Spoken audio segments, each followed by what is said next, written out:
Bible dans le livre de 1 Corinthiens. 1 Corinthiens chapitre 7, le verset 21 à 23. 1 Corinthiens chapitre 7, le verset 21 à 23. Il a dit, as-tu été appelé étant esclave, ne t'en inquiète pas. Mais si tu peux devenir libre, profites-en plutôt. Car l'esclave qui a été appelé dans le Seigneur est un affranchi du Seigneur. De même, l'homme libre qui a été appelé est un esclave de Christ. Vous avez été racheté à un grand prix. Ne devenez pas esclave des hommes. Et on dit Amen.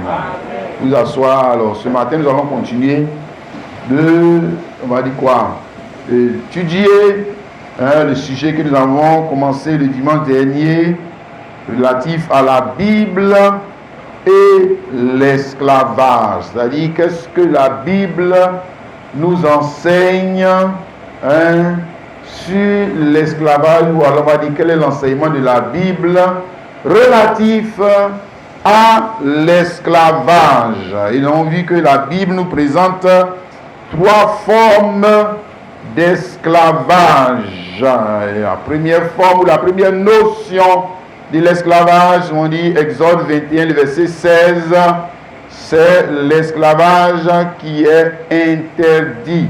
Exode 21, 16, 1 Timothée 1, le verset 9 à 11, nous présente cette forme d'esclavage que nous les Noirs, on a connue ici en Afrique, et que nous-mêmes nous pratiquions avant que les Blancs ne viennent nous esclavagiser.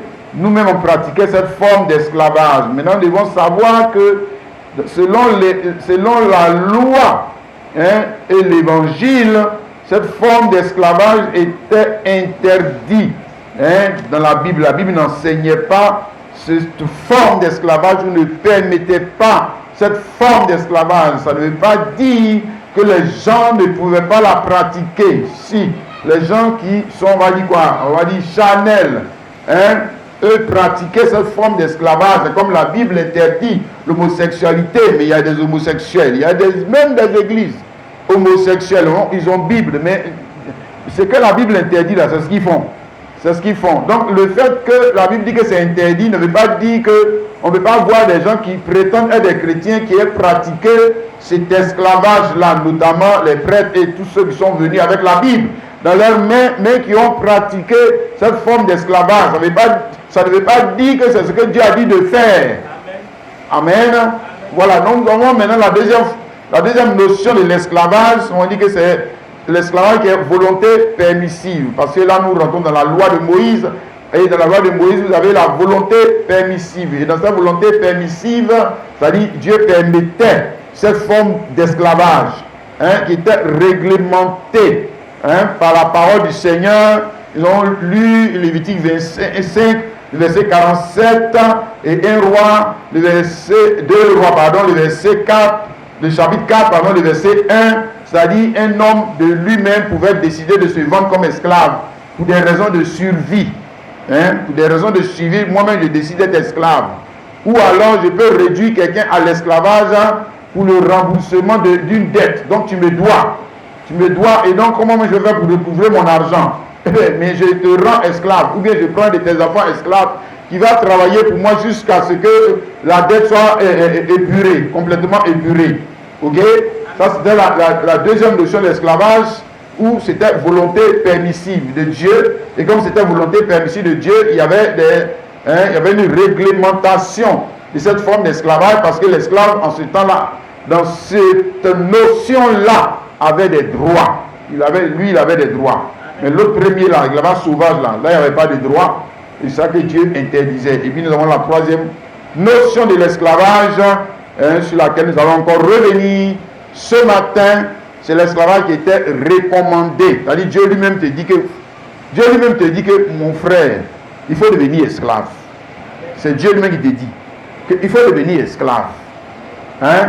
Voilà, ça c'est la troisième notion de l'esclavage, où l'esclavage est, la notion de l'esclavage est bien exprimée. Parce que là, la personne devient esclave du Seigneur Jésus-Christ. Voilà, c'est là que la notion de l'esclavage est bien exprimée.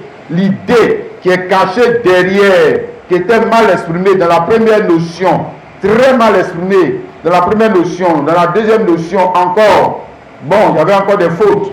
Et dans la troisième notion de l'esclavage, donc l'esclavage sous la seigneurie de Jésus-Christ, c'est là que la notion de l'esclavage est bien parlée. N'oubliez pas que Jésus est venu pour faire quoi? Bien parler la parole. Alléluia. Amen et amen. Amen et amen. D'accord. Donc nous avons vu que ces trois formes d'esclavage avaient une seule et même cause. Et c'est ça que le Seigneur nous a montré. Nous avons commencé à lire. Et le Seigneur nous a montré dans l'esclavage des enfants d'Israël au pays de l'Égypte. Parce que dans l'esclavage des enfants d'Israël au pays d'Égypte, nous voyons que derrière il y avait le dessein de Dieu parce que c'était la volonté permissive de Dieu. Genèse chapitre 15, le verset 13 à 14, l'Éternel dit à Abraham, sache que tes descendants seront étrangers dans un pays qui ne sera point à eux. Ils seront asservis, on les opprimera pendant 400 ans. Mais je jugerai la nation à laquelle ils seront asservis. Ils sortiront ensuite avec de grandes richesses. Et ils ont vu que derrière, voyez-vous, cette parole qui était une malédiction, il y avait quoi? Le dessein de Dieu. Pour qui? Mais pour les enfants d'Israël. Alléluia. Maintenant, derrière le dessein de Dieu pour les enfants d'Israël, Dieu est en train de nous montrer la cause de toutes ces formes d'esclavage. La cause de l'esclavage, on va dire quoi? Du péché. Et la cause de l'esclavage sous le joug de la loi de l'Éternel. Quelle était la cause?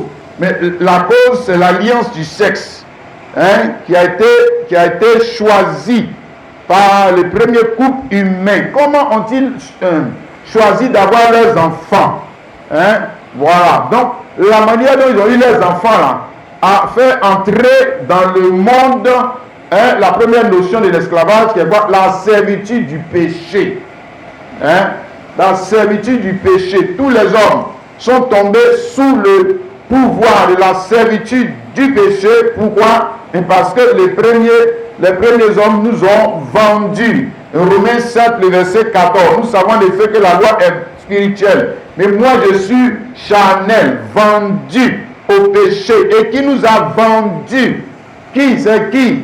Mon frère. Qui nous a vendus? Mais c'est le premier homme qui nous a vendus au péché. Et la Bible dit ici dans Romains 6, le verset 16, ne savez-vous pas, quand vous livrant à quelqu'un comme esclave, pour lui obéir, vous êtes esclave de celui à qui vous obéissez, soit du péché qui conduit à la mort, soit de l'obéissance qui conduit à la vie. Donc quand tu te vends à quelqu'un pour lui obéir, tu deviens esclave de cette personne. Tu deviens esclave de cette personne. Donc comme il nous a vendus au péché, alors nous sommes devenus quoi? Esclaves du péché. Voilà. Nous dépendons maintenant du péché. Nous vivons maintenant sous la juridiction et le régime du péché. C'est la même chose qui est dit dans 1 Pierre 1, 1 Pierre 1, le verset 18, sachant que ce n'est pas par des choses périssables, par de l'argent de l'or, vous avez été rachetés, la même manière de vivre que vous aviez hérité de vos pères, même par le sang précieux de Christ, comme un agneau sans défaut et sans tache, prédestiné avant la fondation du monde et manifesté à la fin des temps à cause de vous. Voilà donc la vaine manière de vivre que nous avons hérité de nos pères. Mais comment allons-nous hériter cette vaine manière de vivre? Puisqu'il dit que vous avez hérité ça de vos pères. Mais comment ton papa t'a mis au monde? Comment ton papa et ta maman t'ont mis au monde? Et comment s'est fait cette procréation? Comment s'est fait cette reproduction? Mais cette reproduction, comme il est en train de le dire ici, fait entrer l'homme sous la servitude du péché. Voilà. Avec les conséquences qu'il y a dans cette servitude du péché. Là. Ok? Donc Dieu qui est un pédagogue depuis l'ancienne alliance a commencé à nous montrer cela. A essayé de nous montrer cela et malheureusement les gens ne voient pas. Parce que comment les enfants d'Israël, on va dire pourquoi les enfants d'Israël sont-ils devenus esclaves au pays de l'Égypte? Pourquoi? Pour quelle raison? Donc Dieu il est méchant.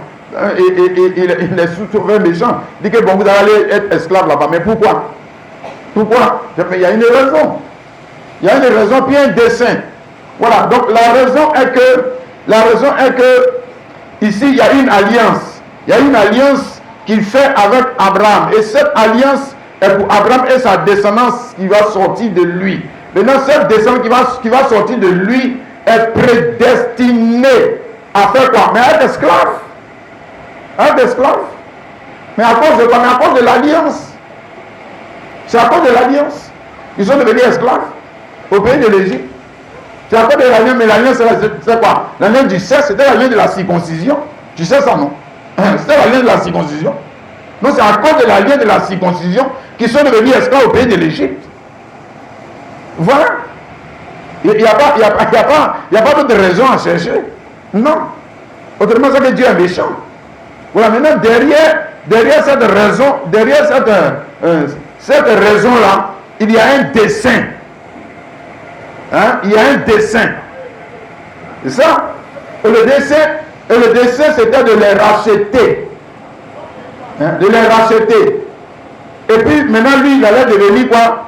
Il allait devenir leur Seigneur. L'Éternel Dieu allait devenir leur Rédempteur. Il allait devenir leur Seigneur. Lévitique, on a lu Lévitique chapitre 25, le verset 57. Quand c'est de moi que les enfants d'Israël sont esclaves. Ce sont mes esclaves que j'ai fait sortir du pays d'Égypte. Donc, comment il allait faire pour qu'ils deviennent ses esclaves? C'est-à-dire qu'ils aient une relation particulière avec lui. Comment allait-il faire ça? Mais il faut qu'il les prédestine à être comme un esclave. Voilà, puisqu'il faut qu'il les rachète. Rédempteur, c'est celui qui rachète. Maintenant, comment toi tu es rédempteur et il n'y a pas d'occasion pour que tu rachètes? Il n'y a pas d'occasion. Ou bien c'est le hasard qui va faire ça. Mais s'il y a un créateur, il faut que ce soit lui qui fait ça. Qu'il soit derrière cette situation. Parce que le monde, parce que ça ne s'est pas créé seul.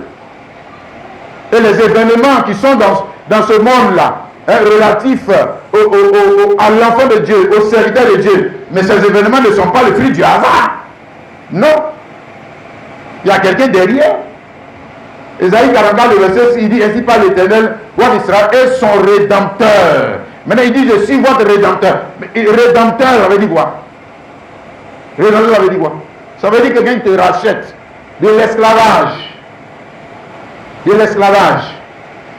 Mais eux, la parole est encore sous sa forme rudimentaire. Mais cette parole qui était sous sa forme rudimentaire nous montrait en réalité un dessein plus grand. Un dessein plus grand, c'est le fait que Adam et Ève ont choisi l'alliance toujours du sexe. Maintenant, quand ils ont choisi l'alliance du sexe, ils nous ont vendus au péché. Voilà. Maintenant, quand ils nous ont vendus au péché, là maintenant, Dieu lui peut être quoi? Il peut être quoi? Rédempteur. Autrement, ça qu'il est méchant. On sait qu'il est méchant.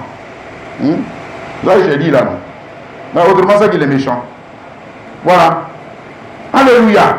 On a vu pour les enfants d'Israël, vous connaissez, non? Exode chapitre 12, verset 12 à 14, comment ils sont sortis de l'esclavage du pays de l'Égypte. C'est par la mort de l'agneau. C'est pas miracle, non. C'est pas eux, ils ont gêné, non. Ce n'est pas eux leurs œuvres, non. C'est l'agneau qui est mort pour annuler la malédiction que Dieu avait prononcée. C'est pour ça que l'agneau est mort. Ok?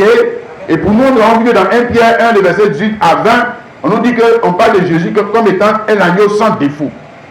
Prédestiné avant la fondation du monde. Donc, avant la fondation du monde, Dieu avait un dessein. Il avait un projet. Il n'allait pas seulement créer des hommes, mais il doit aussi un rédempteur. Il doit le rédempteur. Pour qu'il soit le rédempteur, mais il faut qu'il tombe dans l'esclavage du péché. Il faut que ses enfants tombent dans l'esclavage du péché. Voilà. C'est ça. C'est ce que Jésus a dit ici dans Jean 19, le verset 30.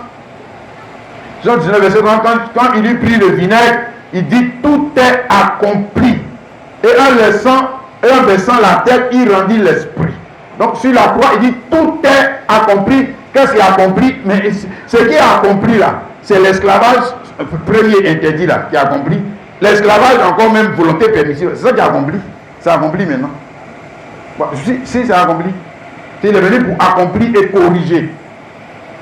Voilà. Par sa mort, et sa résurrection, il est venu accomplir. Donc avant que tout ne soit accompli là, c'est qu'on était encore dans l'esclavage. Oui. Mais c'est la même chose avec les enfants d'Israël. Avant que l'agneau ne meure, ils étaient où? Ils étaient dans quoi? Avant que l'agneau ne meure, dans leur temps, c'était tout accompli. La parole de Dieu, puisqu'il a dit qu'elle allait faire sortir. Bon, avant que l'agneau là ne meure et qu'ils sortent là, ils étaient dans quoi? Esclaves. Ils étaient esclaves au pays de l'Égypte. Voilà. Ils étaient esclaves. Maintenant, la parole, quand elle s'accomplit sur sa vraie figure, c'est le vrai agneau, Jésus-Christ, qui vient, qui meurt et qui ressuscite. Accompli, corrigé. Quoi? Mais la parole qui était mal parlée dans l'esclavage interdit, esclavage, puisque dans le sujet d'esclavage qu'on est en train de traiter, donc la parole était mal parlée dans l'esclavage interdit. La notion, c'est pas bonne. Elle n'est pas bonne. Même dans l'esclavage volonté permissible, ce n'est pas encore bon. Ce n'est pas bon. C'est-à-dire l'esclavage sous la seigneurie de l'éternel Dieu. L'esclavage sous la seigneurie de l'éternel Dieu même là, ce n'est pas bon. Ce n'est pas bon. Donc c'est là qu'il vient accomplir.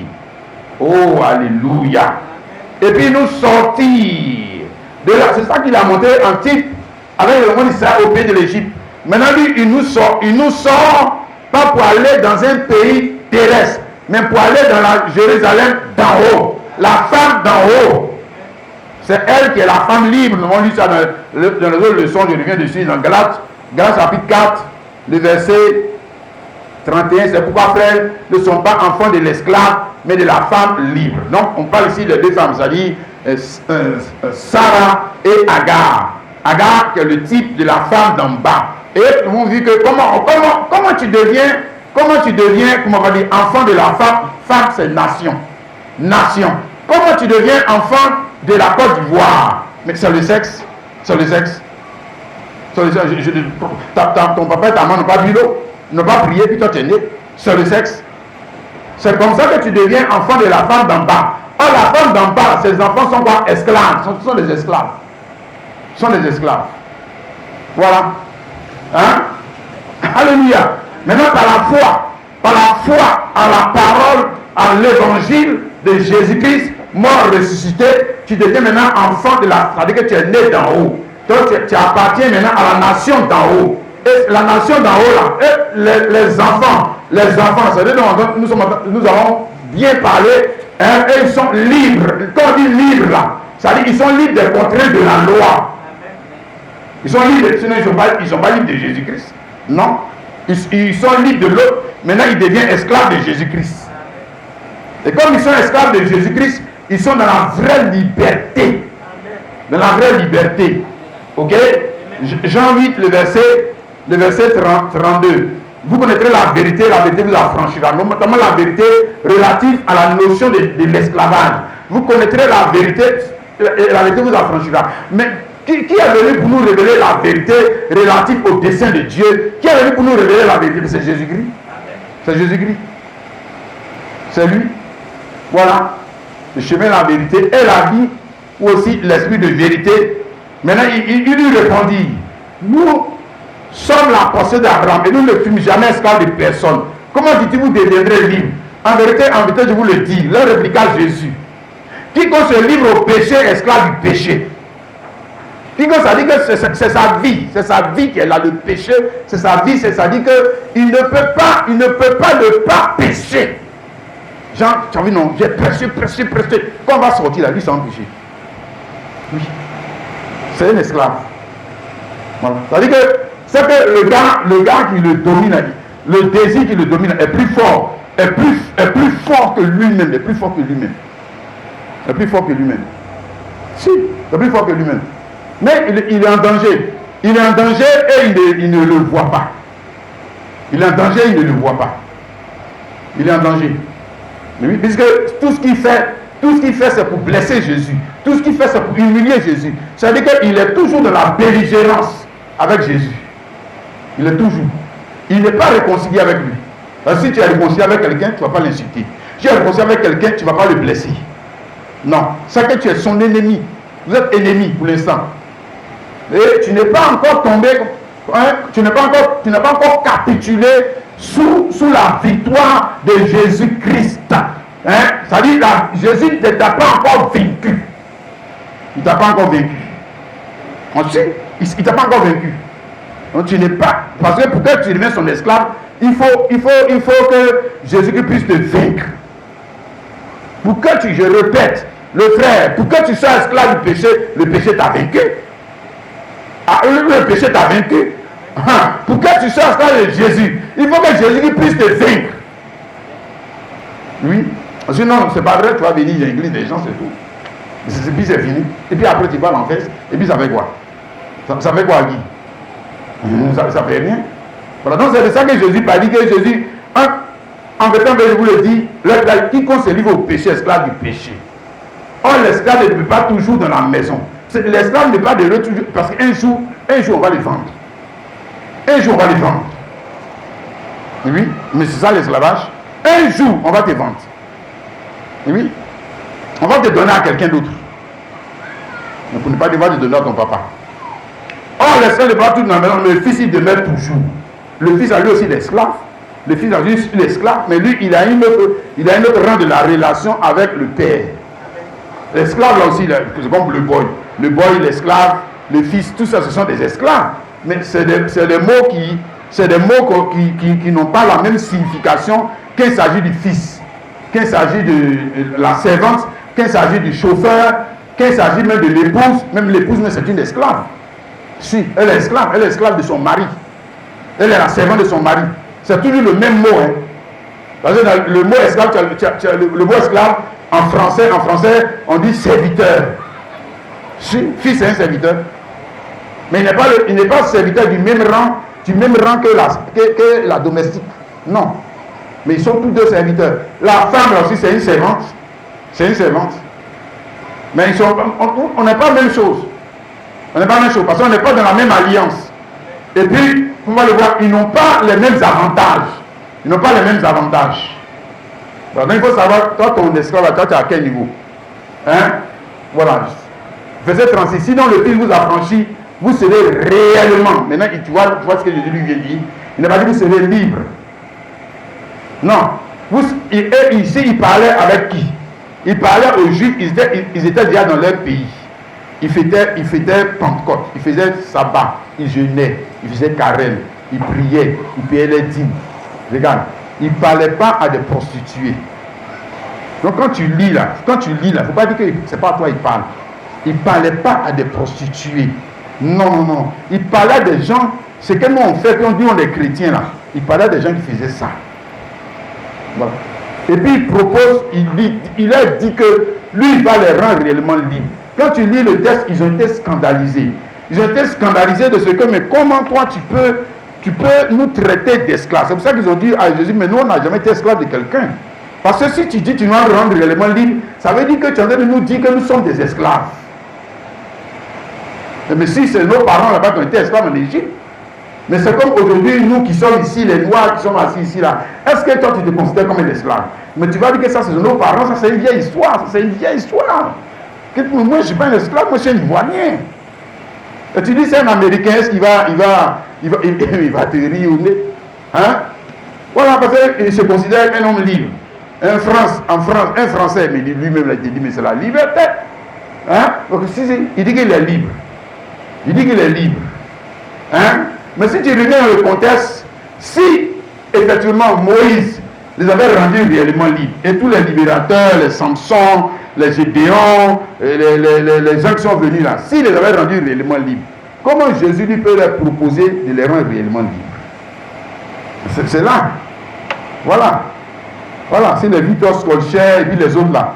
Nous avons rendu, nous avons rendu comme ce que nous, les gens enseignent aux enfants à l'école, là-bas dans les livres d'histoire. Ils ont pris des décrets aux États-Unis pour abolir l'esclavage. D'accord. Si nous avions rendu réellement libres, pourquoi Jésus lui dit qu'il veut nous rendre réellement libres? Pourquoi? Hein? Voilà. Non, ça c'est l'esclavage. On va dire quoi? C'est l'esclavage sous sa forme physique qui est aboli. Mais la cause de l'esclavage, lui, il est toujours là. C'est quoi? Le péché. C'est le péché. Ah, voilà. La cause est là. La cause est toujours là. La cause de l'esclavage, c'est ce que Jésus t'a montré. La cause de l'esclavage, ce n'est pas le blanc, ce n'est pas le noir. C'est le péché. Quand le péché a vaincu un homme, comment va-t-il se comporter, je l'ai dit, envers sa servante, envers ses employés? Il est patron, il est mari. Comment il va se comporter envers sa femme? Elle aussi va se comporter comme envers son mari. Regarde cet esclave-là, regarde ce qu'il est en train de faire. Regarde-le. Il n'est pas libre. Il n'est pas libre. Maintenant, tu vois, non, là, tu vois, souvent nous sommes des hypocrites, nous les chrétiens. Il va accuser les démons, les ancêtres, tout ça, mais lui, il n'est pas dedans. Lui, si. Il est le gros menteur. C'est un menteur. Lui qui dit ça, il ment. Il est en train de te mentir. C'est un menteur. Il veut trouver des excuses. Il veut trouver des excuses pour calmer sa conscience. C'est pas vrai. Ce qu'il fait là, il aime ça. Il aime ça. Il aime ça. Il aime son maître. Si. Il aime son maître. Et il ne veut pas quitter parce qu'il a intérêt. Il n'a pas d'intérêt. Il n'a pas d'intérêt à être libre. Il n'a pas d'intérêt. Non. Il a intérêt à être esclave. Nous on lit ça le dimanche dernier, Exode 21, le verset 2. Si tu achètes un esclave hébreu, il servira 6 ans, mais la 7e année, il sortira libre, sans rien payer. Parce que l'esclave hébreu, il avait le droit de rachat. Et le même droit de rachat, nous l'avons aujourd'hui parce que Jésus-Christ est venu mourir à la croix. Oui, nous avons ce droit. Aujourd'hui, nous aussi. Bien. Maintenant, il dit que s'il est rentré seul, il sortira seul. S'il avait une femme, sa femme sortira avec lui. Et si son maître, qui lui a donné une femme et qu'il a eu des enfants ou des filles, la femme et les enfants resteront à son maître, il sortira seul. Mais si l'esclave dit, j'aime mon maître, tu as vu? Tu as vu? Là, maintenant, l'esclave, lui, fait calcul rapide. Il voit qu'il n'y a pas d'intérêt pour lui à être libre. Parce que s'il est libre, il perd sa femme, il perd ses enfants. Oui. C'est ça? Parce que si quelqu'un accepte d'être vaincu par Jésus, c'est qu'il y a des choses, il y a des libertés que les autres ont là. Lui, il ne l'aura pas. Non, tu n'auras pas la liberté. Il fait ce que tu veux avec ton argent. Et chrétien, si tu as la liberté de faire ce que tu veux avec ton argent, c'est parce que Jésus ne t'a pas encore vaincu. C'est mon argent. C'est mon temps. Si je veux, je viens au culte. Si je veux, je ne viens pas au culte. Jésus ne t'a pas encore vaincu. Il ne t'a pas encore vaincu. Parce que si tu es un esclave de Jésus, si tu es l'esclave de Jésus, ce que dit que nous sommes sous la loi de la liberté. Tu ne fais pas avec contrainte, tu fais même avec joie. Tu fais avec toi. Il y a toujours loi. On dit loi de liberté. Donc il y a loi. Maintenant, pourquoi on met liberté? Parce que ce n'est pas contrainte. Alors qu'un esclave, on va dire quoi? Un esclave physique, il est sous la contrainte. Il se les pas, on le tape. Si même les malades ne veulent pas faire, on le frappe, on le tape. On le tape. Il va faire. Voilà. Donc le gars ici, tu vois, non, il est dans un dilemme. Si le gars dit j'aime ma femme et mes enfants, je ne veux pas être libre. Tu as vu? Je ne veux pas être libre.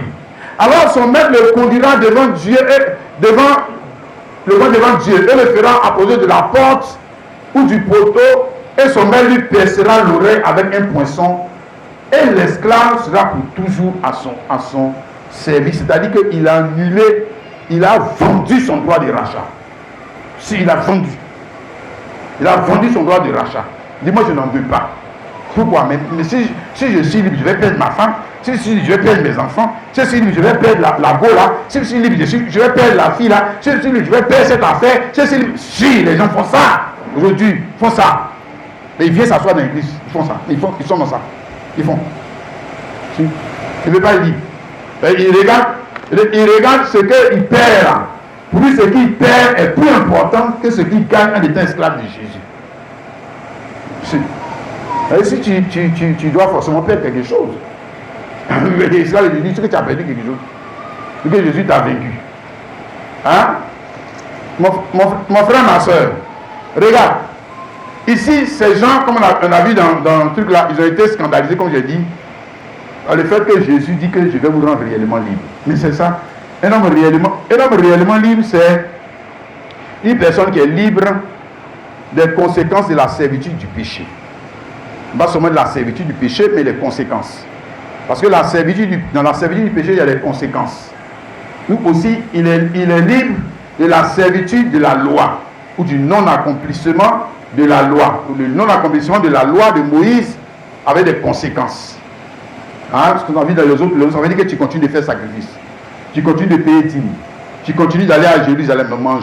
Si tu es un juif, que tu es ici à Abidjan, mais chaque Pâques, eh bien, tu dois te rendre à Jérusalem. Ah oui, tu dois te rendre à Jérusalem. C'est ça la servitude de la loi. C'est la contrainte. Tu dois y aller. C'est là-bas qu'il y a Dieu. Ton Dieu, là, toi, ton Dieu, il est là-bas. On ne fait pas Pentecôte, on ne fait pas Pâques à Abidjan.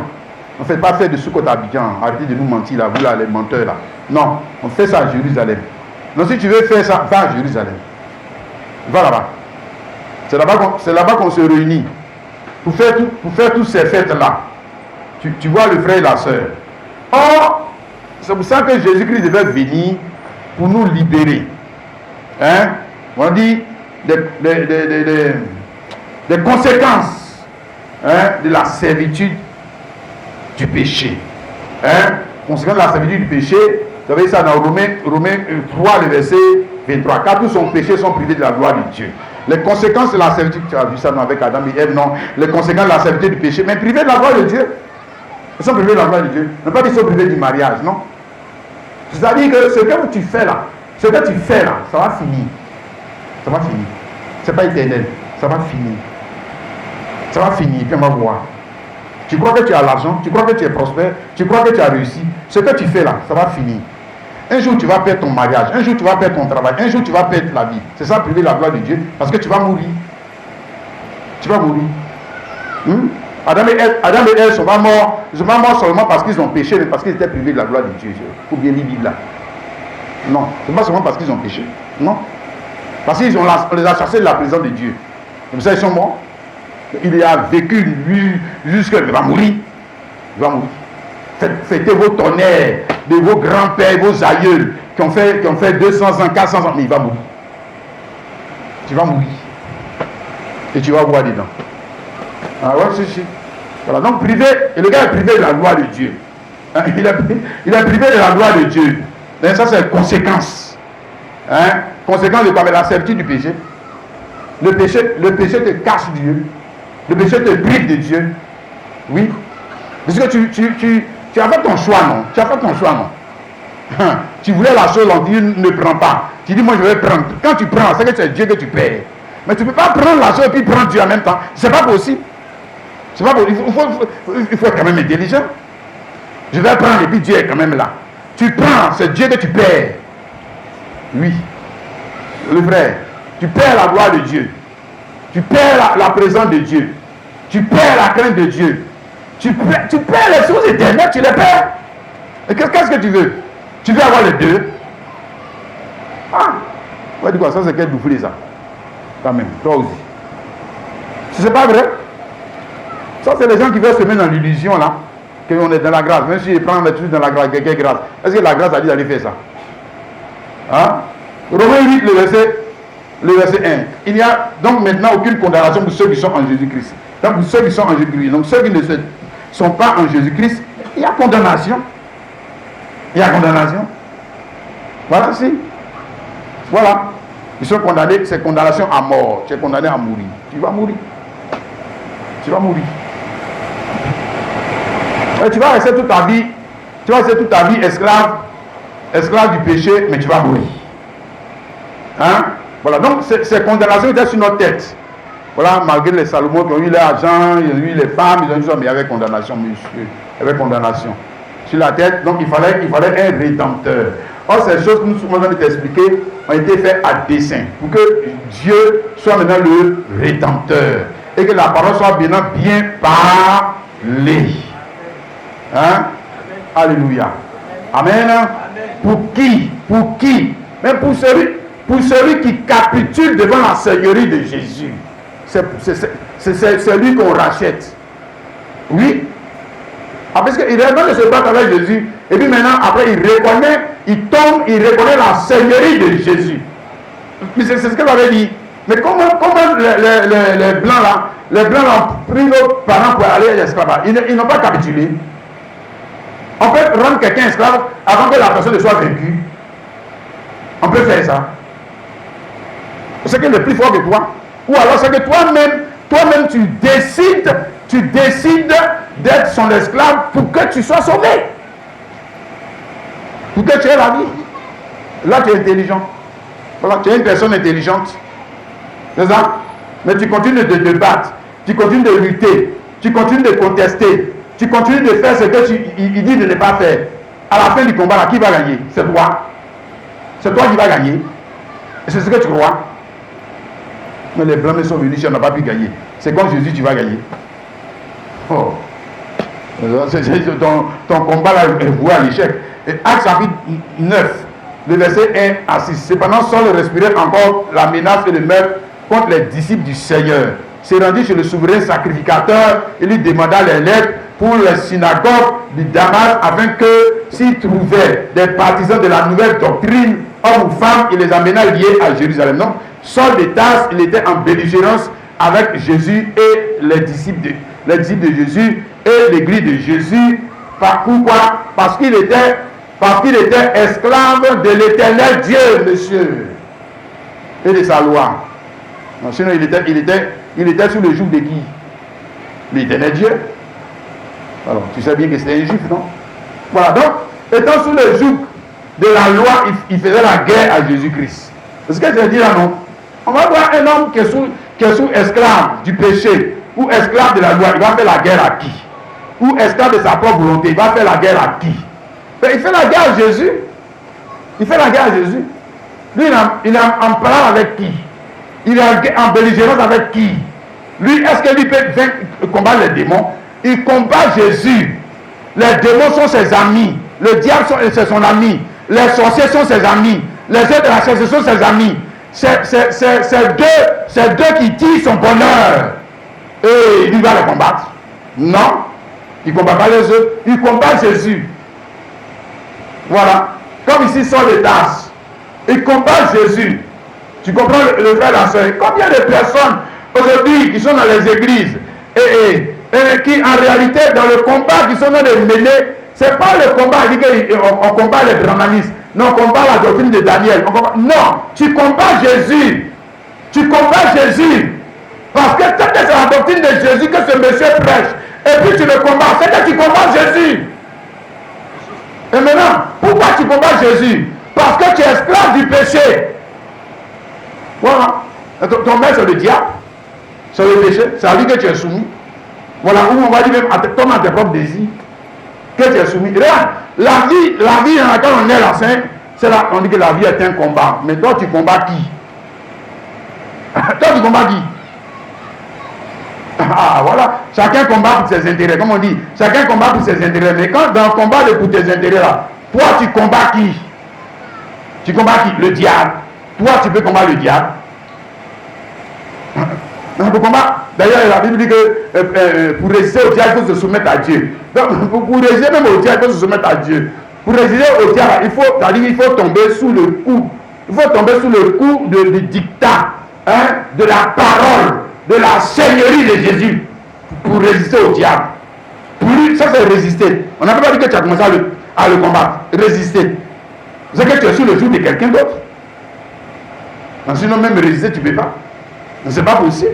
Mais résister au diable comment? Maintenant, le combattre. Le combattre. Ah, tu vas le combattre. Alors, comment vas-tu le combattre alors que tu n'as pas commencé d'abord par reconnaître la seigneurie de Jésus sur ta vie? Toi, tu vas combattre le diable comment? Comment vas-tu le combattre? Les gens pensent qu'il suffit de gêner, prier, dire que non, on envoie le feu, on envoie le feu. Mais souvent, le feu que tu envoies là, c'est contre Jésus. Mais comme tu es aveugle, tu ne vois pas. Le feu que tu es en train d'envoyer là, c'est pas contre le diable, c'est contre Jésus que tu envoies ton feu. Regarde, lui là, Saul de Tarse était un combattant. Maintenant, il est dit ici que comme il était en chemin et qu'il a parlé de Damas, tout à coup, une lumière venant du ciel répandit autour de lui. Il tomba par terre, il entendit une voix qui lui disait, Saul, pourquoi me persécutes-tu? Il dit, pourquoi me persécutes-tu?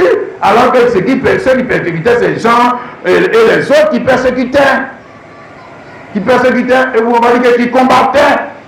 Il répondit, qui es-tu, Seigneur? Et le Seigneur dit, je suis Jésus, que tu persécutes. Il te sera dit de régimer contre les aiguillons. Maintenant, tu vois, la question, c'est la même chose, on va se poser ce matin. Toi, tu combats qui? Tu combats qui? Hein? On va dire que tu travailles pour les intérêts de qui? Parce que si tu me dis que tu travailles pour tes propres intérêts, c'est que tu travailles pour les intérêts du diable. Parce que la chair, c'est le diable. Donc tu travailles pour les intérêts de qui? Est-ce que tu as déjà vu quelqu'un qui est esclave de quelqu'un d'autre travaille pour ses propres intérêts? Tu as vu ça? C'est dans quel monde ça existe? Peut-être dans ton monde d'illusion. C'est le mensonge. Toi, tu es esclave de quelqu'un et tu vas travailler pour tes propres intérêts. Tu ne travailles pas pour les intérêts de ton maître. Il faut lire la Bible encore. Il ne faut pas nous mentir là. Tu veux travailler pour tes propres intérêts comment? Toi, si tu travailles, si moi je travaille pour mes propres intérêts, c'est que je travaille pour les intérêts du diable. Parce que la chair, c'est le diable, monsieur. La chair, c'est le diable, c'est le péché. C'est le contraire de l'esprit. Oui, monsieur. Regarde l'homme là. Ici là, même, lui il est encore sous le joug on va dire quoi, des pharisiens, des sadducéens, mais des gens, il dit qu'ils sont chrétiens, mais ça là, c'est ce que lui il faisait là, c'est ce qu'ils font. C'est ce qu'ils font. Oui, c'est ce qu'ils font. Il dit que je suis serviteur de quel Dieu? Oui, esclave de quel Dieu? Hein? Bon, maintenant ici, quand Jésus se présente à lui, il dit qu'il serait dû de régimber, ça veut dire résister, combattre contre quoi? Les aiguillons. C'est-à-dire qu'en d'autres termes, Jésus dit que moi j'ai des aiguillons. Si, moi j'ai des aiguillons. Le combat que tu as engagé là, tu ne vas pas gagner. Tu ne peux pas. Maintenant, si lui, il n'a pas gagné de combat là, toi, tu peux gagner? Sois intelligent. Tu peux gagner? Il y a quelqu'un qui s'est déjà levé contre Jésus. Et puis il a combattu, et puis Jésus, et puis il a gagné. Tu peux. C'est que tu fais partie des nouveaux fous. Hein? Tu fais partie des nouveaux fous. Hein? Regarde maintenant le verset 6, ça qui va nous intéresser. Tremblant saisi des fois, il dit Seigneur. C'est-à-dire, qu'est-ce qui vient de se passer? Il vient de capituler. Et pourquoi il l'appelle Seigneur? Quand on commence depuis, il l'a appelé Seigneur. Seigneur, ça veut dire que lui, il est quoi? Il est son quoi? Hein? C'est qu'au moins, on va dire qu'il est son disciple. On va dire qu'il est son esclave, ou il est son serviteur. Donc, il reconnaît la seigneurie. S'il reconnaît la seigneurie de Jésus, donc lui maintenant, lui se place où par rapport à Jésus? Lui se place où? Lui aussi, il est Seigneur. Ouais. Mais nous ici, là, dans l'église Zazou, on est en train de faire la vie. Jésus est Seigneur. Jésus est Seigneur, il fait ce qu'il veut. Jésus est Seigneur, il fait son argent ce qu'il veut. Jésus est Seigneur, il fait de son corps ce qu'il veut. Jésus est Seigneur, il fait de son temps ce qu'il veut. Jésus est Seigneur, il fait ce qu'il veut. Jésus est Seigneur, il fait de... Ça, c'est quoi? C'est blasphème, c'est mensonge là. C'est quoi ce menteur là? Jésus est quel Seigneur? Il est Seigneur de qui? C'est que tu n'es pas son esclave. Tu n'as pas encore capitulé? Non. Vous continuez de vous battre, non? Vous continuez de vous battre, non? Voilà. À la fin, on voit qui va gagner. Continue de te battre. Ou bien de lui résister. Ou de te révolter. Si ce sujet de l'esclavage là est très important parce que la Bible en parle. Donc parlons-en. Parlons-en. Hein? Ici, là, verset 6, là. Hein? Tremblant et saisi d'effroi devant qui? La seigneurie de Jésus. Il dit Seigneur, que veux-tu que je fasse? Il n'a pas dit Seigneur. Regarde, comme pour nous là. Seigneur. Ah, je t'ai trouvé. Moi-même là, il y a longtemps, je viens dans l'église, je ne me suis pas encore marié. Seigneur, regarde, je n'ai pas du travail. Il faut bien dire pour lui là. Il faut bien dire pour lui là, puis pour toi là. Il dit Seigneur, que veux-tu que je fasse? Est-ce que toi tu as déjà posé question comme ça à Seigneur? Toi tu viens, tu dis il est Seigneur, mais toi tu viens avec doléance seulement. Mais Quand quelqu'un est Seigneur, c'est que son esclave là, il doit la première chose qu'elle vient dans la tête de l'esclave, c'est qu'est-ce que je dois faire. Ce n'est pas qu'est-ce que je dois gagner. Mais les faux pasteurs menteurs, eux, ils vont enseigner toujours. Voici ce qu'on gagne. Voici ce qu'on... Et ce qu'on doit faire. Vous ne cherchez pas à savoir. Ce qu'on doit faire ne vous intéresse pas. Ah! Ou ce qu'il exige de son esclave ou de l'homme qui s'est battu avec lui et qui a fini par reconnaître qu'il est Seigneur, c'est-à-dire qu'il a vaincu. Il a vaincu. Et puis maintenant, tu deviens son esclave. Oui. C'est comme ça que les Blancs ont pris l'autre pendant parti, non? Tu ne sais pas. Ils les ont vaincus. Voilà. Et puis ils les ont pris pour partir. Oui. Et ça, nous avons cela, même déjà dans l'ancienne alliance. Ici, je vais dire juste je vais prendre 2 exemples. Pour essayer de te montrer que la Bible, c'est la continuité. La Bible, ce qui est passé là, ça c'est la vraie figure de la parole. Mais ça existait déjà dans l'ancienne alliance. La capitulation. Devant qui? Devant le Seigneur. Devant le Seigneur. Et à partir de là, l'homme qui a capitulé là, il reconnaît sa place. Il reconnaît sa place dans la création, esclave. Esclave, pas maintenant de l'éternel Dieu. Ce soir n'était plus esclave de l'éternel Dieu. Il était devenu maintenant esclave de Jésus-Christ. Et quand tu lis ses épîtres, tu vois bien comment il se présente. Paul, serviteur de Jésus-Christ. D'autres disent Paul, prisonnier de Jésus-Christ. Toi, tu te présentes comment? Toi, tu te présentes comment? Je suis un grand. Plus grand. Ils sont là-bas dans le monde. Là-bas, dans la sauvagerie. Ils viennent dans l'église. Ils ne sont pas des esclaves. Ils sont toujours grands. Ils sont toujours des patrons. Non. Le royaume de Dieu n'est pas pour vous. C'est pas pour vous. C'est pas pour vous. Allez chez le diable. C'est là-bas que les gens sont grands. Allez dans son royaume. C'est pas pour vous. Non. Tu veux être grand là, va chez le diable. Chez Jésus, le royaume de Jésus là, c'est le royaume des esclaves. Oui, puisque Jésus lui était un esclave. Ton papa Jésus, tu ne sais pas ça. Avant de devenir père, il était quoi? Hein? Tu n'as pas lu dans ta Bible, il a dit aux gens de savoir quoi que je dois m'occuper des affaires de mon père. Tu n'as jamais lu ça dans ta Bible? D'accord. Il faut venir t'asseoir sur l'église des gens. Hein? Josué, chapitre 2. Regardez un exemple. Je te montre juste un exemple. Il y a beaucoup de choses à dire. On va seulement prendre cet exemple. Hein? Josué, chapitre 2. Vous pouvez dire le temps des Gabaonites, même les enfants d'Israël, mais c'est toute la Bible. Si tu prends toute l'ancienne alliance, tu vas voir toute la Bible, les capitulations. Comment des gens intelligents, des femmes intelligentes, qui étaient autrefois dans la belligérance, ont reconnu la seigneurie de l'éternel Dieu, et puis ils ont été sauvés. Toi, tu vas être sauvé comment? Tu es tout dans la belligérance, et tu vas être sauvé. Encore. D'accord. Faut te mentir toi-même. Hein? Joseph, fils de Noun, fit partie secrètement de Sittim 2 espions, en leur disant, allez, examinez le pays, et en particulier Jéricho. Ils partirent, arrivèrent dans la maison d'une prostituée qui se nommait Ram, et ils couchèrent.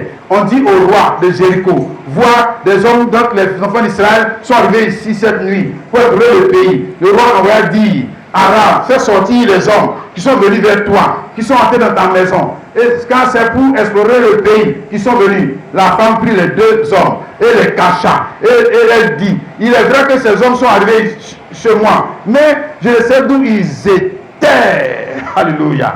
Ouais. Donc, ça dit que, tu vois, non, dans ce cafouillage-là, dans ce tohu-bohu que nous on appelle église, il y a encore des gens, qui savent parler la parole. Il y a encore des gens de foi. Il y a encore des gens de révélation. C'est une prostituée. Hein. C'est une prostituée. Hein. Quand les espions sont venus, elle les a cachés. Elle n'est jamais allée dans l'église de quelqu'un. Elle n'est pas allée à l'école théologique. L'affaire de Dieu, elle ne connaît pas. C'est une prostituée. Regarde, c'est une prostituée. Mais toi-même, tu es là, mais tu dis que les gens sont les prostituées. Elle, c'est une prostituée. Mais quand la mort venait, elle a commencé à réfléchir. Comment comment elle va faire pour être sauvée? Et nous, la mort, même la vis-à-vis, on voit les guerres, les bruits de guerre, tous les signes sont là, on est encore dans nos péchés. C'est maintenant même, on crée tout même pour rentrer même au fond encore. Et puis on dit que non, Jésus va nous sauver quand même. Oh, les voyous comme ça. Il y a des choses comme ça. Hein? Regarde. Elle a caché les espions. Alors qu'elle aurait pu les livrer. Aïe. Pour être fidèle à son église, pour être fidèle à son peuple, pour être fidèle à ses aïeuls, pour être fidèle à ses ancêtres. C'est pas ce que vous nous dites. Qu'on doit être fidèle à nos ancêtres. On doit être fidèle à notre race. On doit être fidèle et puis continuer le combat de Jésus, non? C'est pas ce que vous nous dites. Hein? Mais regarde. Elle dit non, ça là, il n'y a pas affaire de virilité. La mort en est de venir. Nous, on cherche comment sauver notre texte. Quelle fidélité à quelque chose dans lequel tu vas rester puis ça va te tuer. Mais ça, il faut être fou. Il faut être fou quand même, quand même.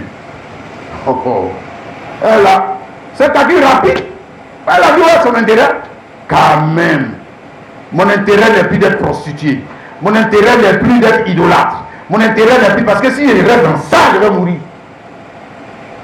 Alors je fais comment? Elle a trouvé l'astuce. Elle a trouvé la faille. Parce que dans la condamnation qui était sur les têtes, selon la loi de Moïse, il y avait une faille. La faille, c'est quoi? Capitule. Capitule. Capitule. Soumets-toi. Aïe, aïe, aïe. Voilà la faille. Elle a vu, si elle a regardé les lois, elle a vu qu'il y avait une faille. La faille, c'est laquelle? Pour être sauvé, capitule. Voilà. Deviens l'esclave. Mais en devenant, bon, tu connais la suite, on ne va pas prendre tout le temps. En devenant esclave dans l'église d'Israël, elle va continuer de se prostituer. Elle va continuer d'adorer Dieu. Elle va continuer de faire cliqueta. Elle va continuer de faire ce qu'elle faisait avant. C'est le menteur là. L'église d'esclave de Jésus. Mais ce qu'il faisait avant dans la belligérance là, il continue de faire. Rahab la prostitution, on sait plus que toi. Elle en sait plus que toi. Quand même, elle en sait plus que toi. La chose, on dit qu'on va mourir si on continue de faire. Hein? Et qu'il y a condamnation à mort sur notre tête. Il n'a jamais. Dieu, il faut lire la loi de Dieu là, dans Deutéronome 7 ans. Il n'a pas dit que quand vous arrivez là-bas, et qu'on peut ça, ne tuez pas ceux-là, il dit tuez-les tous. Ah? Tuez-les 12. Elle a entendu ça, tuez-les 12. Non, moi je vais pas mourir. Moi je veux vivre.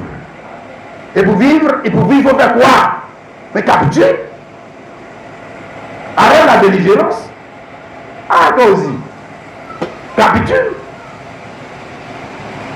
Donc elle a accepté d'être vaincue. Les autres là, de Jéricho là, elle dit jamais. Nous on va se battre. On va se battre pour notre liberté. C'est pas ce qu'ils disent. Hein? Les femmes émancipées, on va se battre pour notre liberté. Les enfants émancipés, on va se battre pour notre liberté. Les catholiques qui sont venus, on va se battre pour notre liberté. Les musulmans, on va se battre pour notre liberté. Nous ne sommes pas des esclaves, on ne veut pas. On va se battre pour notre liberté. D'accord, battez-vous. Battez-vous, on verra à la fin.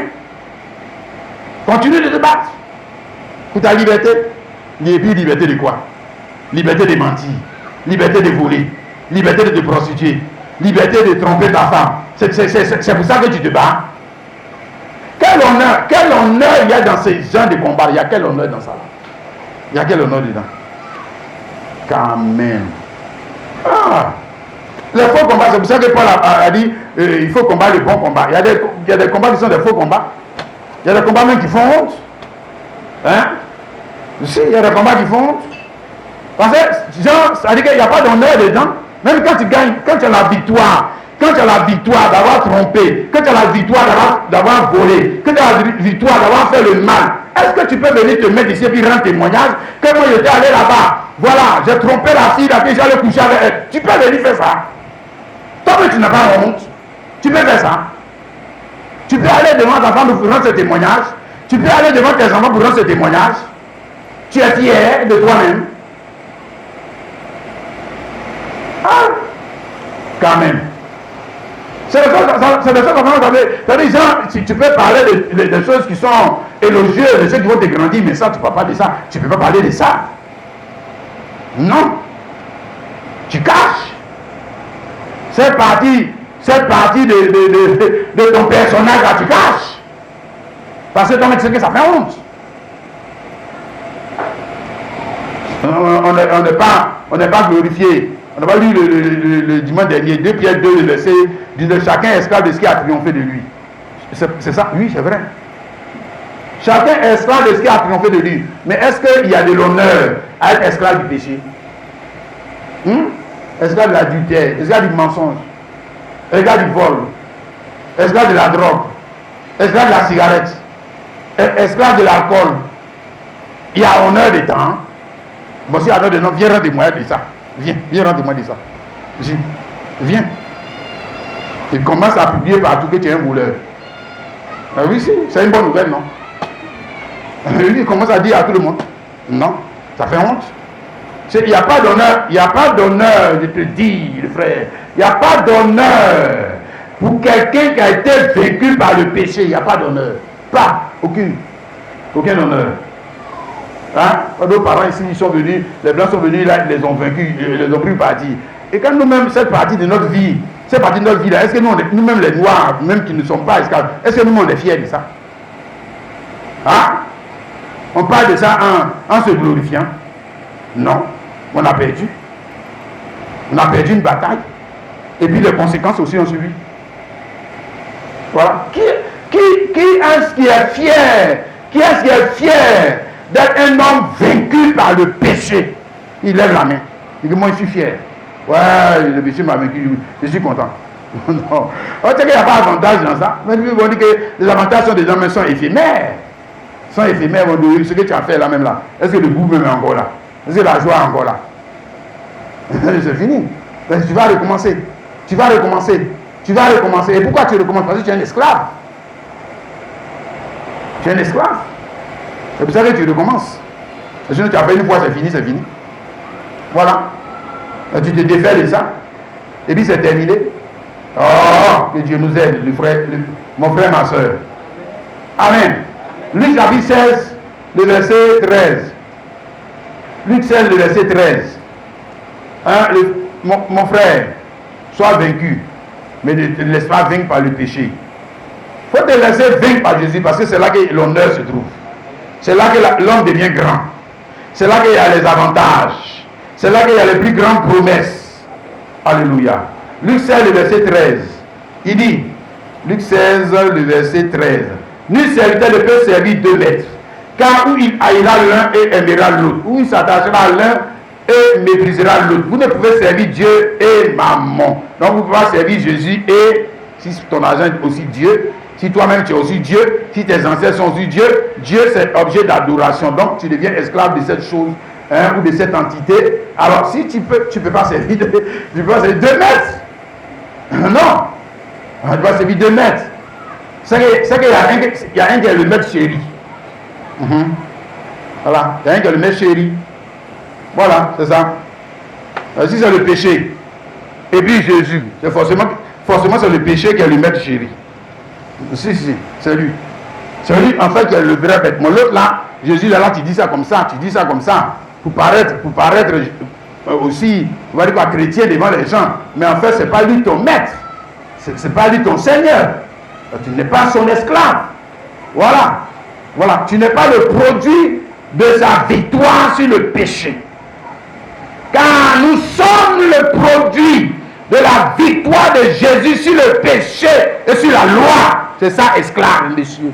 Tu ne sais pas ce que ça veut. Tu sais pas que c'est ça. Esclave, c'est le produit d'une victoire. Victoire de quelqu'un. Quelqu'un a vaincu.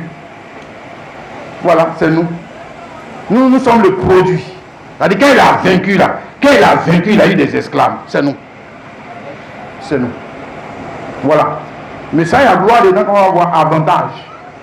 Il y a avantage même que tu n'aurais jamais, et tu n'auras jamais de ta vie si tu refuses cette offre. Tu n'auras jamais. Va dans l'église que tu veux. Tu n'auras jamais. Jamais de ta vie. Donc tu vas servir 2 maîtres. Forcément, tu vas servir 1. Hein? Maintenant, nous, on veut te montrer que le maître que tu vas servir, donc tu vas de l'esclave, et sous la seigneurie de qui tu vas avoir les avantages là, ça ne va jamais être le péché. Jamais. Jamais.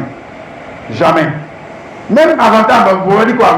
Même si tu as escroqué quelqu'un, je prends l'exemple comme ça, et puis tu as eu 1 milliard. Tu as eu 1 milliard.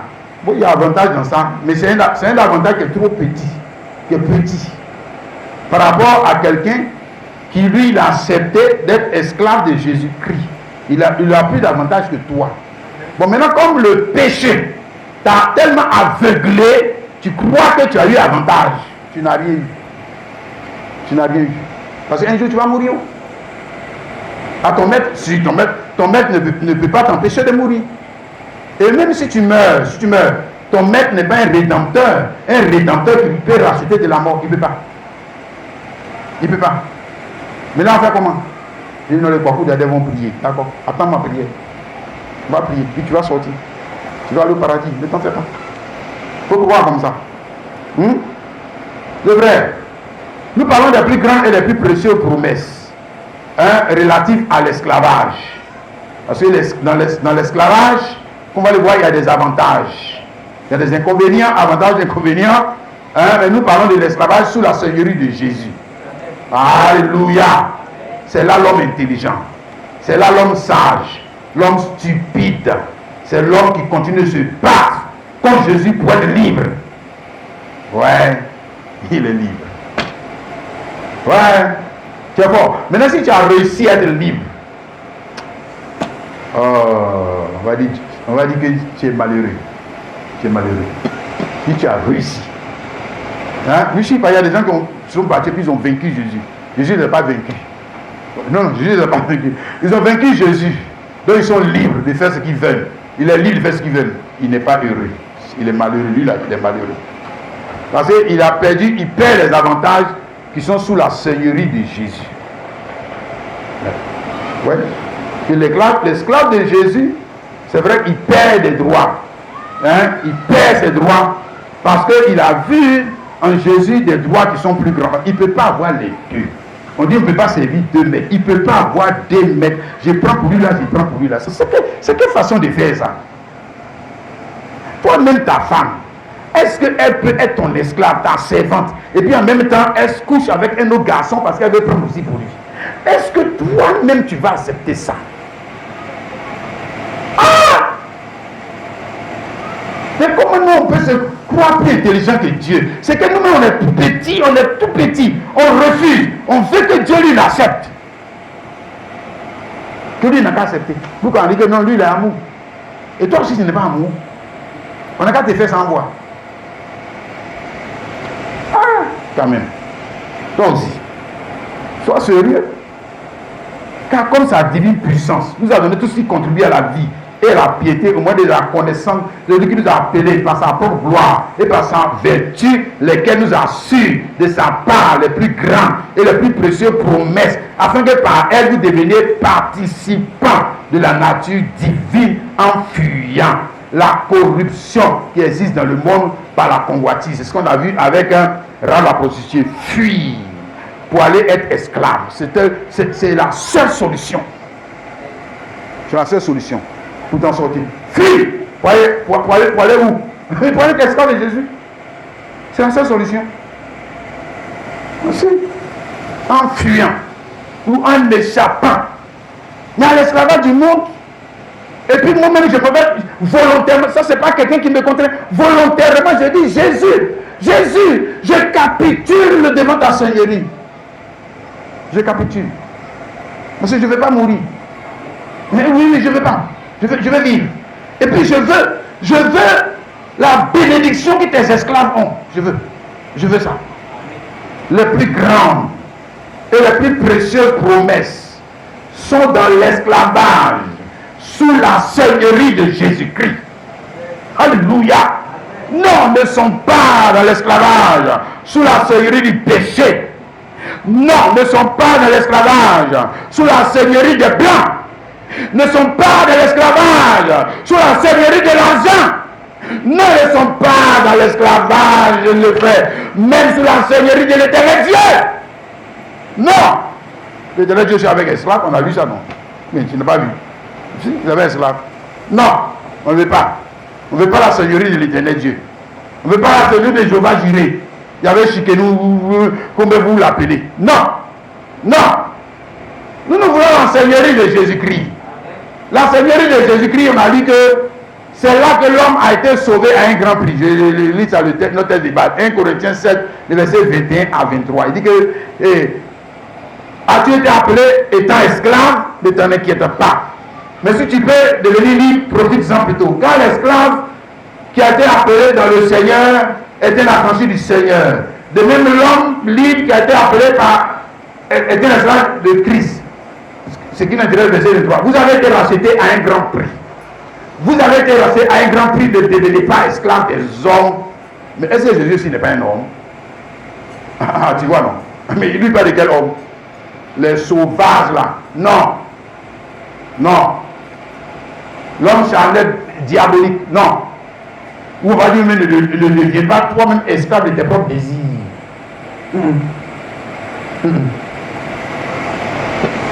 Donc on te montre toujours, ça dit, un travail interdit là, ça existe toujours. Ça existe toujours. C'est ça que j'ai envie de montrer. Si on dit, ne devenez pas, est-ce qu'il n'y a pas des gens qui sont esclaves des hommes? De d'autres hommes? Si, il y a des femmes qui sont esclaves des autres hommes. Oui, tu sais, elle est esclave. Elle est esclave parce que le gars, il paie sa maison, elle est maîtresse, il paie sa maison. Elle est son esclave. Tu ne sais pas ça? Si. Donc, il paie sa maison.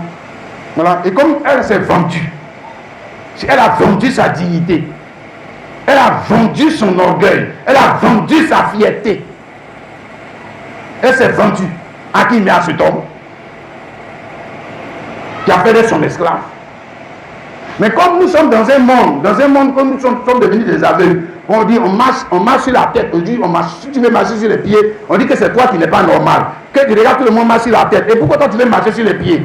Parce que tout le monde marche sur la tête. C'est-à-dire qu'on a renversé le bon sens, on a renversé la justice, on a renversé la vérité. Vous voyez? Quand une femme se vend, un homme se vend au péché, on dit qu'il est intelligent. Si on dit il est intelligent, on dit il est fort. Tu vas vu, il couche les filles là. Il couche les filles là. Tu as vu, elle aussi, tu as vu les garçons qui défient derrière ici. Et les autres filles commencent à l'envier. Tu as vu son portable, tu as vu sa voiture, tu as vu sa maison, tu as vu. Voilà. Là, nous tous sommes laissés la tête. Nous sommes laissés la tête maintenant. Regarde, il dit Jésus, que vous avez été racheté à un grand prix. C'est-à-dire votre rachat, vous étiez esclave du péché. Vous étiez esclave de la loi de Moïse. Vous étiez esclave de vos propres désirs. Pour vous racheter, ça a coûté cher. Ça a coûté cher. Hein? On a vu ça, c'est pas avec l'or, c'est pas avec l'argent, c'est pas avec... j'ai lu ça. Sachant que ce n'est pas des choses périssables, pas de l'argent ou de l'or. Que vous avez été racheté de la même manière de dire que vous avez hérité de vos pères. Mais par le sang précieux de Christ. C'est ça le grand prix auquel on vous a racheté. Et le prix même auquel on vous a racheté nous montre les avantages de cet homme-là. Le prix auquel on l'a racheté. Bon, regarde, je te donne des exemples très simples. Très simple. Tu es allé au marché, la chose là, tu as acheté, ça, je donne un prix comme ça à 1 million, à 100 000 francs, à quelque chose qui t'a coûté cher. C'est pas ça. Tu n'achètes pas ça pour laisser au marché. Pardon, on n'achète pas quelque chose pour laisser au marché. Donc on ne peut pas racheter quelqu'un qu'on laisse encore au marché des esclaves. Non. C'est qu'on le prend, on l'envoie dans sa maison. Tu as compris? Que ce soit une chose, une personne, c'est que tu envoies ça dans ta maison. Maintenant, comme tu as acheté ça cher, quand tu envoies dans ta maison, tu ne peux pas laisser ça à la portée des enfants. Non. C'est que ça ne va pas dans ta tête. Aucun homme, même on dit, boit l'eau dans ses narines, ne fait pas ça. Ma chose là, ma télévision, ma voiture, tu commences à garer les enfants. Ne jouez pas avec ma chose là. Ça m'a coûté cher. C'est-à-dire l'utilisation de la chose. Je ne permets pas que tout le monde vienne utiliser ça. Pourquoi? Ça t'a coûté cher. Ça c'est chose. Maintenant on dit toi, Babou Daniel, on t'a racheté un grand prix. Et puis maintenant, viens dans la maison. Il est venu dans la maison. Et puis maintenant, Jésus l'utilise, le péché l'utilise. Lui-même s'utilise, le péché l'utilise. L'argent l'utilise, les choses l'utilisent. Tout le monde l'utilise. C'est-à-dire, Jean, il est devenu Kourouaba. Il est devenu Kourouaba, il est devenu vase de nuit. Tu as déjà vu ça? Toi aussi. Même toi-même, tu ne fais pas ça. Tu ne fais pas ça pour les choses. Hein? Non. Si tu rachètes la chose à un grand prix, ça te coûte cher. Ça veut dire que tu destines l'utilisation de ces choses-là à un usage qui n'est pas vil. C'est que l'usage de la chose ne peut pas être vil. Ne peut pas être un usage profane. Non. Pourquoi? Mais ça t'a coûté cher. Tu ne veux pas aller payer ces choses-là comme ça, ce prix-là, pour venir maintenant jeter ça dans la poussière. Tu ne fais pas ça. Non. Si tu veux faire, on va dire quoi? On dit, c'est comme nous appelons en baoulé, vase de nuit, Kourouaba. Kourouaba, c'est que tu paies pour venir faire les choses sales. Mais quand il s'agit de faire les choses d'honneur, c'est que quand tu payes la chose, ça va te coûter cher. C'est pour ça que tu utilises ce vase, tu utilises ce verre, tu utilises cette cuillère, pas pour que les enfants mangent dedans, mais pour que les personnalités que tu vas recevoir dans ta maison puissent manger dedans, utiliser. Monsieur, c'est ce que tu fais. Même la bille que tu as payée là, tu ne prends pas ça pour aller jouer ballon. Non. Tu ne prends pas ça pour aller chier la maison. Non. Mais tu prends ça quand il y a les grands événements où tu veux à l'honneur. Maintenant tu portes les vêtements parce que ça t'a coûté cher. C'est pour les grands événements. C'est pour les grandes choses. C'est pour les grandes choses, monsieur. Hein? Si c'est faire les choses viles là, Jésus n'a pas besoin de te racheter. Non. Si c'est pour faire les choses Kourouaba là, les choses Kourouaba base de nuit là, il n'a pas besoin de te racheter. C'est dans ça que tu étais. C'est dans ça que tu étais. C'est dans ça que tu étais. On n'a pas besoin de te racheter pour ça. Non, c'est ce que tu faisais. C'est comme ça que toi-même tu t'utilisais. C'est comme ça que le diable t'utilisait. C'est comme ça que tes ancêtres t'utilisaient. C'est comme ça que la religion dans laquelle tu es t'utilisais. Donc Jésus n'a pas besoin de te racheter. Maintenant il a dit que quoi vous donner, j'ai pitié de toi. Non, tu fais pitié. Tu fais pitié, regarde ce qu'on met en toi. Pipi, caca de mouton, les saletés que tu appelles bonne idée, la suie, l'impureté. Regarde qu'on met en toi. Il dit non, arrêtez de mettre ces choses-là en lui. Moi je vais l'acheter à un grand prix. Donne ma chose. Jésus reprend sa chose et il envoie ça dans sa maison. Pour faire quoi? Pour un usage sacré. Tu ne sais pas ça? C'est pour un usage sacré maintenant. Le sacré. Alléluia. Oh, j'espère que tu apprends quelque chose. Et qu'au-delà d'apprendre quelque chose, tu vas prendre des bonnes résolutions pour ta vie. 1 Corinthiens 6, le verset 19 à 20 dit, ne savez-vous pas que vous êtes le corps que votre corps est le temple du Saint-Esprit qui est en vous et que vous avez reçu de Dieu et que vous ne vous appartenez point à vous-même car vous avez été racheté à un grand prix. Toujours il utilise un grand prix. Glorifiez donc Dieu dans votre corps et dans votre esprit qui appartiennent à Dieu. Il n'a pas dit qu'ils appartiennent à Dieu puis à toi, comme Daniel. Oh! Non, on t'a acheté pour être esclave de quelqu'un d'autre. Quelqu'un d'autre. Mais c'est quelqu'un d'autre, lui, il va te destiner non plus à un usage vil, mais à un usage noble, à un usage sacré. C'est là l'avantage. C'est là l'avantage. Hein? Le frère, parce qu'il dit temple de Dieu. Temple de Dieu. Vous avez été racheté, donc avant vous étiez le temple de quoi? Donc vous avez été racheté pour être maintenant temple de Dieu. Mais temple de Dieu, il n'a pas dit bar, il n'a pas dit cinéma, il n'a pas dit stade de football. Il dit temple de Dieu, il n'a pas dit Dieu de prostitution. Il dit temple de Dieu, mais temple de Dieu là, temple de Dieu, c'est une maison sacrée, à ce que je sache. C'est une maison sacrée. Hein? Temple de Dieu, on ne fait pas n'importe quoi dans le temple de Dieu. Temple de Dieu, on fait des choses sacrées. Dans le temple de Dieu. Ok? Et le plus haut niveau de la vie, je te dis, le plus haut rang de la vie dans une nation, c'est quoi? C'est le sacré. C'est le sacrificateur. Tu ne sais pas ça? C'est ça le temple de Dieu. C'est le temple de Dieu. Hein? La maison la plus, on va dire quoi? La plus haut placée en Côte d'Ivoire ici, c'est quoi? Mais c'est pas basilique. Tu ne sais pas ça? Tu crois que c'est la présidente de Ouattara? C'est basilique. Ah bon, pour les hommes, Voilà. Maintenant, nous parlons du royaume des cieux. C'est le fait que nous qui étions dans la saleté, esclaves du péché, maintenant, on nous a rachetés pour venir maintenant faire les choses sacrées. Sacrées. Notamment l'adoration. Parce que c'est un homme qui est libre du péché qui peut adorer Dieu. Mais un homme qui n'est pas libre du péché, il adore Dieu. Mais il adore le péché. Il adore Dieu. Mais son Dieu, c'est le péché. Voilà. Parce que la chose pour laquelle tu fais les sacrifices, c'est la chose là que tu adores. C'est ça que tu adores. Donc si je fais des sacrifices pour mes propres désirs, je fais des sacrifices pour mon travail, pour mes enfants, etc., etc., etc., je fais des sacrifices. Mais je ne peux pas faire des sacrifices pour Jésus-Christ, mais j'adore qui? Je sais que je m'adore moi-même. Je m'adore moi-même. Il est adorateur de quoi? Adorateur sans sacrifice, tu as déjà vu ça? Ça existe où? Non. C'est que je fais des sacrifices pour la chose que j'adore. Donc j'adore le football, je fais des sacrifices pour le football. J'adore les mèches, je fais les sacrifices pour les mèches. J'adore Tchato, c'est que je fais des sacrifices pour payer les commandes chères pour faire Tchato. J'adore le péché de la position, c'est que je fais les sacrifices pour adorer. Je vais faire les sacrifices pour adorer ce que j'adore. Donc ça montre que je suis quoi? Mais l'esclave. Je suis l'esclave de la chose. Parce que c'est l'esclave de la chose là.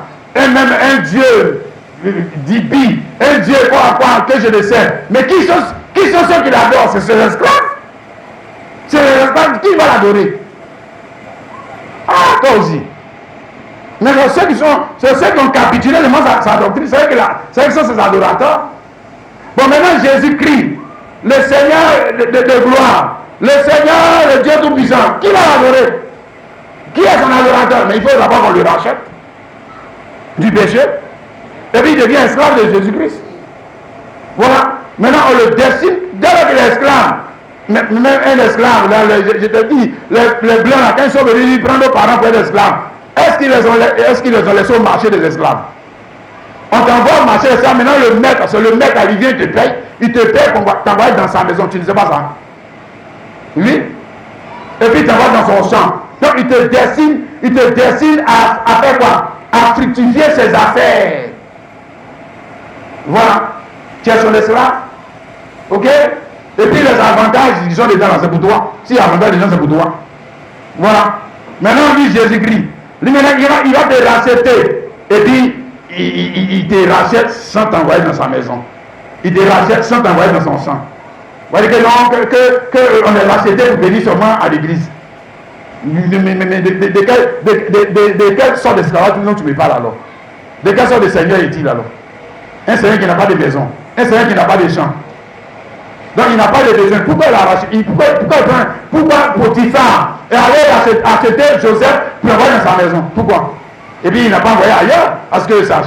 Il n'a pas laissé dans la rue. Donc, tu connais l'histoire, non?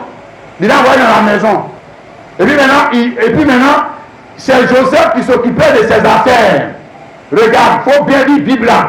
Joseph n'était pas esclave de Potiphar pour faire fructifier lui-même ses affaires. Oh. Joseph était esclave de Potiphar pour faire fructifier les affaires de Potiphar. Oui. Donc la joie de Joseph, c'était de rendre son maître heureux. C'est quand il va rendre son maître heureux que son maître aussi va le rendre heureux. C'est pas le contraire. C'est pas il a racheté Joseph pour que lui il rende Joseph heureux. Jamais. Il faut bien lire ta Bible. Jamais. Jamais de la vie. C'est pas vrai. Donc il a racheté Joseph pour faire quoi? Pour que Joseph s'occupe de ses affaires. Rend prospère ses affaires. Et bien quand il rend prospère ses affaires, maintenant lui aussi, il bénit Joseph. Voilà comment ça marche. Monsieur et madame, si tu as regardé cela, alléluia. Mais nous, notre problème, c'est ça que Jésus a donné, c'est en parabole. Je vais essayer de gagner du temps pour qu'on puisse finir. Matthieu 25, le verset 24 à 30. D'abord, avant de lire, plaçons le contexte. Le contexte ici, ça dit d'un maître qui avait des serviteurs. Donc, quand tu dis là, ici, là, c'est serviteur. Le mot serviteur, c'est esclave. Le mot serviteur, c'est esclave. Donc, pourquoi les a-t-il achetés au marché des esclaves? Pourquoi? Parce qu'il avait besoin qu'il vienne fructifier ses affaires. Bon, c'est une parabole. Maintenant, pourquoi Jésus aussi t'a racheté? Parce que c'est toi qui avais des besoins. Et que Jésus t'a racheté pour fructifier toi tes besoins. D'accord, il faut lire la Bible à l'envers. Et puis assois-toi sur moi dans l'église de Kwaku Daniel. Tu verras la fin. Tu verras.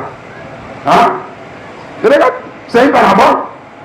On dit il a distribué ses biens à chacun d'entre eux. Ok?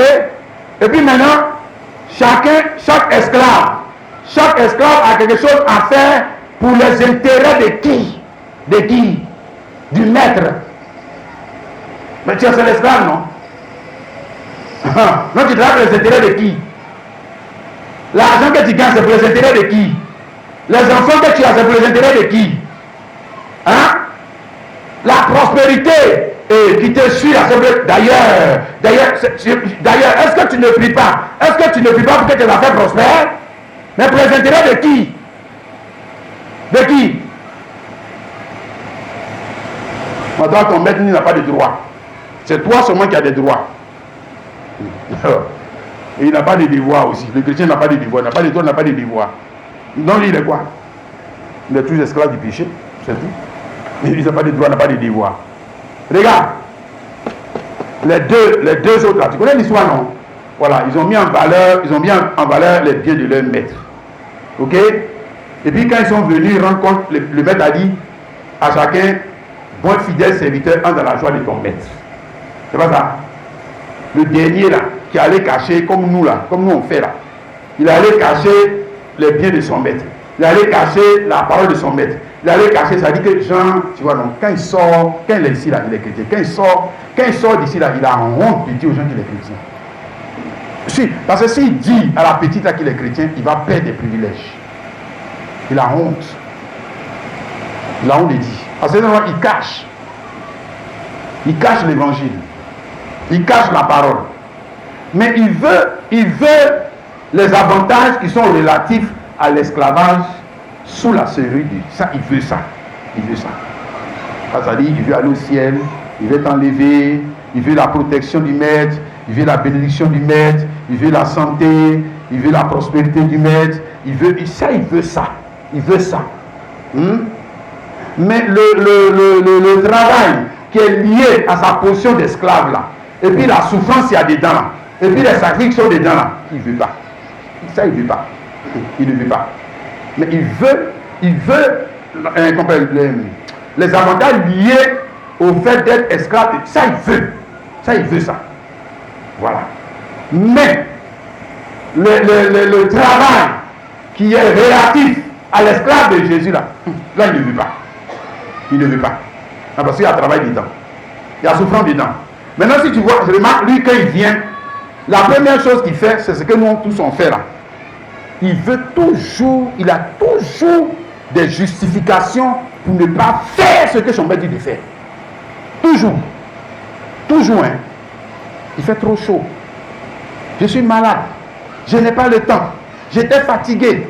Mais le lendemain, aujourd'hui c'est dimanche, non. Aujourd'hui c'est dimanche, non. Lundi, c'est le premier à lutter pour aller au travail. Chrétien, il fait ça. Il fait ça. Si. Parce que là, il s'agit de défendre ses intérêts. Si. Là, il fait ça. Et il dit qu'il en a de combattre le diable. Hein. Il en a de combattre le diable. Hein. Non, il combat son maître. Il combat son maître. Il travaille contre son maître. Ouais, contre les intérêts de son maître. Mais il ne travaille pas contre ses intérêts à lui, donc en d'autres termes, les intérêts du diable. À lui. Non. Puisqu'il allait cacher les biens de son maître. Et puis maintenant, il vient, il dit, celui qui n'avait reçu qu'un talent, sa position ensuite dit, Seigneur, je savais que tu es un homme dur, qui moissonne où tu n'as pas semé, et qui amasse où tu n'as pas vanné. J'ai eu peur, je suis allé cacher ton talent dans la terre, voici, prends ce qui est à toi. Ouais, donc, tu as vu ce qu'elle lui dit? Ce qu'elle dit là, justification, excuse, tout c'est excuse. toujours il a des excuses. Toujours avec lui, c'est des excuses.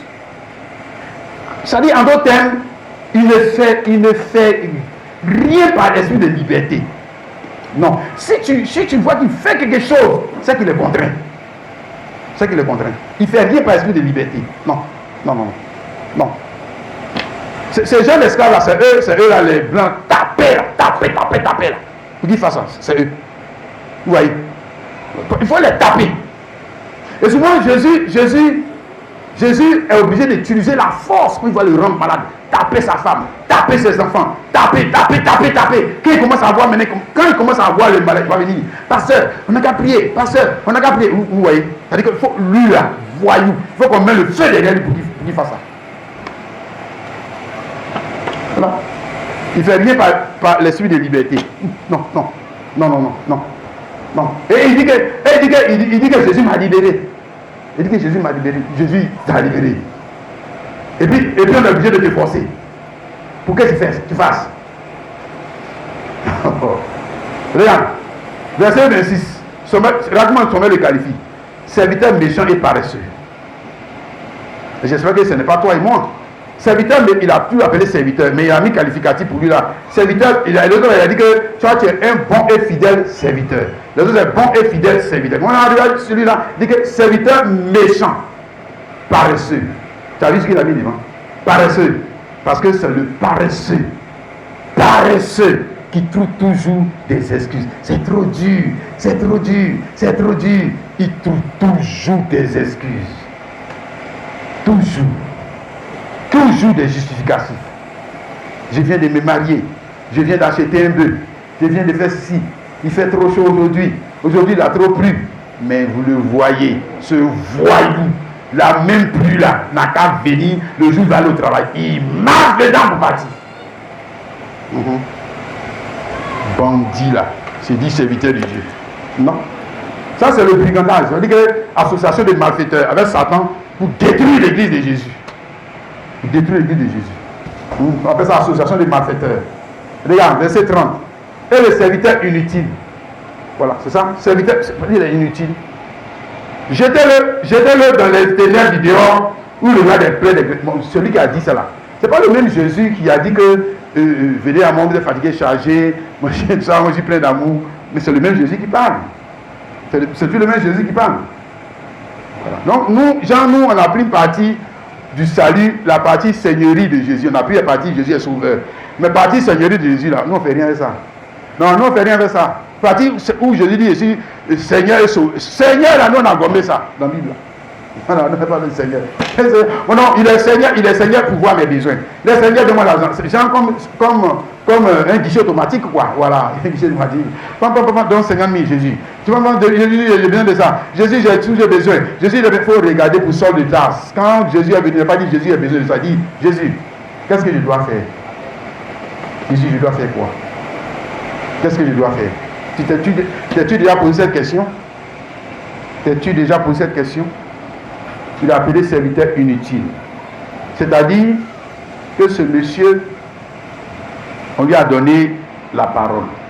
On lui a donné le sang de Jésus. On lui a donné la révélation. On lui a donné des serviteurs de Dieu. Et il regarde les avantages qu'il a. On lui a donné, parce que ce n'est pas tout le monde qui est esclave de Jésus. Non. C'est pas tout le monde. C'est que lui, il a eu là. C'est pas tout le monde qui... Tout ce qu'il entend comme évangile, c'est pas tout le monde qui entend ça. Mais c'était inutile. C'est inutile. Ça n'était aucun profit. Aucun profit. C'est-à-dire, Jésus n'a rien eu dedans. Malgré l'investissement que Jésus a fait en lui, malgré les grâces que Jésus lui a accordées, d'avoir un pasteur qui lui prêche la vraie parole, mais regardez sa vie. Regardez sa vie. Regardez sa vie. Regardez-le. Il accuse les sorciers. Quels sorciers? Les sorciers n'ont rien à voir dedans. Regarde ta vie. Est-ce que ta vie est une bénédiction pour le maître et son église? Est-ce que ta vie est une source d'inspiration pour les jeunes frères, pour les gens qui sont chrétiens? Ils voient, est-ce qu'ils ont envie de devenir chrétiens à cause de toi? Ce que tu fais là, quand les gens te voient faire ça, Est-ce qu'ils ont envie de devenir chrétiens à cause de toi? Est-ce que tu es une source de bénédiction? C'est ça, inutile. Il est inutile.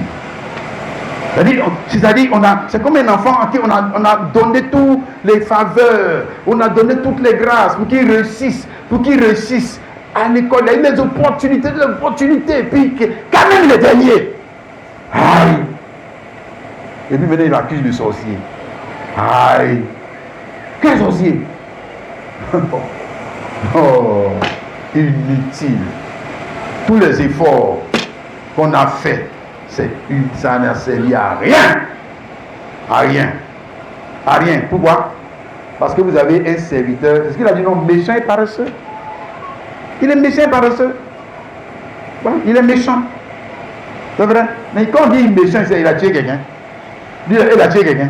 Non, nous sommes si on n'a pas tué quelqu'un. Mais pourquoi lui on l'a qualifié de méchant? Méchant pourquoi?